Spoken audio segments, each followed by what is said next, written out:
ಇಲ್ಲಿಂದ ಹಿಂಗೆ ತಳ್ಳೋದಾ? ಮಳೆ ಮಳೆ ಬಂದು ತಗೊಂಡಿದ್ದೀರಾ?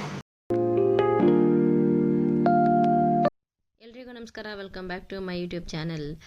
ಅಯ್ಯೋ, ನಂದಂತೂ ಸಬ್ಸ್ಕ್ರಿಪ್ಷನ್ ಬರ್ತಾನೆ ಇಲ್ಲ, ಮುಗ್ದೇ ಇಲ್ಲ. ಎಷ್ಟೊಂದು ಇನ್ನೂ 1000 ಆಗೋದಕ್ಕೆ ಇನ್ನೂ ತುಂಬ ಸಮಯ ತಗೊತಾ ಇದೆ. ಯಾಕೆ ಅಂತ ಗೊತ್ತಾಗ್ತಾ ಇಲ್ಲ.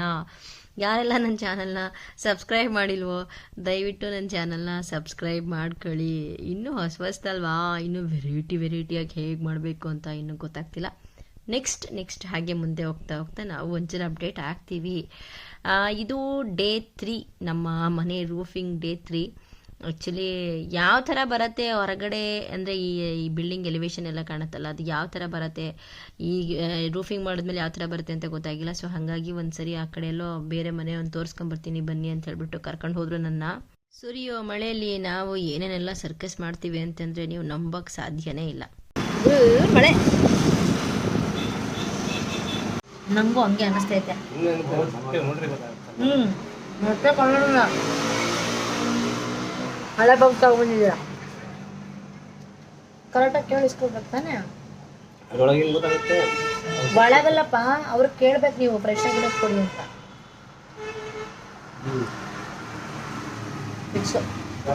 ಇಲ್ಲಿ ನೋಡಿ ಹೆಂಗಾಗಿದೆ ಅಂತ. ಈ ಥರ ಇದ್ರೆ ಹಳೇದು ಅಂತ ಅರ್ಥ. ಹೊಸದು ಯಾವುದೂ ಇದೇ ಥರನೇ ಇರುತ್ತೆ. ಇಲ್ಲಿ ಮೇಲ್ಗಡೆ ಹೆಂಗಿರುತ್ತಲ್ಲ ಹಿಂಗೆ ಇಲ್ಲೂ ಇರುತ್ತೆ. ಇದು ಈ ಥರ ಆಗಿದೆ ಅಂದರೆ ಇದು ನೆನ್ನೆದು ಅಂತ.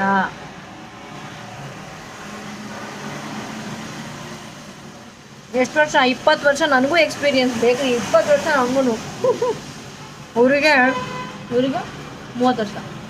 ಬಟ್ ಅಲ್ಲಿ ಮಾಮೂಲಿ ಥರನೇ ಇತ್ತು, ಅದರಲ್ಲಿ ಏನು ಹೊಸದಾಗಿ ಏನು ಕಾಣಲಿಲ್ಲ. ಸೊ ನನಗೆ ಹೆಂಗೆ ಬೇಕೋ ಹಂಗೆ ಮಾಡಿಕೊಡಿ ದಯವಿಟ್ಟು ಬನ್ನಿ ಅಂತ ಹೇಳ್ಬಿಟ್ಟು ವಾಪಸ್ ಬಂದ್ವಿ. ಅಲ್ಲೋಗಿ ನಮ್ಮ ಅಂಗಡಿಗೆ ಹೋಗಿ ಒಂದು ನೆನ್ನೆದೊಂದು ಹಳೆ ಪಪ್ಸ್ ತಗೊಂಡ್ಬಿಟ್ಟಿದ್ರು, ಅದೊಂದು ತಗೊಂಡು ತಿನ್ಕೊಂಡು ಸೀದಾ ಅಲ್ಲಿಂದ ನಮ್ಮ ಮನೆ ಹತ್ರ ಬಂದ್ವಿ. ಇದೇ ಮನೆಗೆ ನಾವು ಮೇಲ್ಗಡೆ ರೂಫಿಂಗ್ ಮಾಡಿಸ್ತಾ ಇರೋದು. ಸೊ ಇನ್ನೂ ಕೆಲಸ ಕುಂಟ್ಕೊಂಡು ಮಾಡ್ತಾನೆ ಅವರೇ. ಕುಂಟುತ್ತಿದೆ ಕೆಲಸ, ಫಾಸ್ಟಾಗಂತೂ ನಡೀತಾ ಇಲ್ಲ.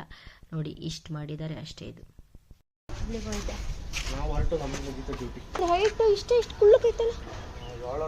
ಸೊ ಅಷ್ಟು ಮಾತಾಡ್ಕೊಂಡು ಆಮೇಲೆ ಸುಮ್ಮನೆ ಕೆಳಗಡೆ ಹೋದೆ. ಏನು ಮಾತಾಡಬೇಕು ಅಂತ ಗೊತ್ತಾಗಲಿಲ್ಲ, ಯಾಕೆಂದರೆ ನಿಧಾನ ಕೆಲಸ ನಡೀತಾ ಇದೆ. ಈ ವಿಡಿಯೋ ನಿಮಗೆ ಇಷ್ಟ ಆದರೆ ದಯವಿಟ್ಟು ನನ್ನ ಚಾನಲ್ನ ಸಬ್ಸ್ಕ್ರೈಬ್ ಮಾಡ್ಕೊಳ್ಳಿ. Thank you so much. ಮತ್ತೆ ಮುಂದಿನ ವಿಡಿಯೋದಲ್ಲಿ ಸಿಗ್ತೀನಿ.